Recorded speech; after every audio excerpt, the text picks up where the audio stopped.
शुरू अल्लाह का नाम लेकर जो बड़ा मेहरबान निहायत रहम वाला है।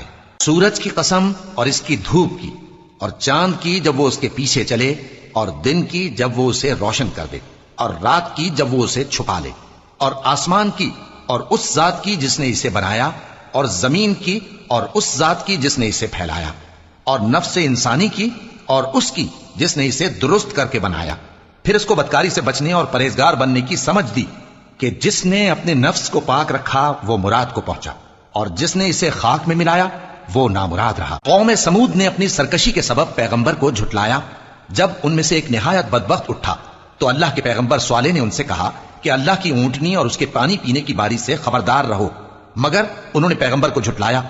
फिर ऊंटनी को मार डाला तो उनके रब ने उनके गुनाह के सबब उनको नीस तो नाबूद कर दिया, फिर सबको बराबर कर दिया, और अल्लाह को उनके बदला लेने का कुछ भी डर नहीं।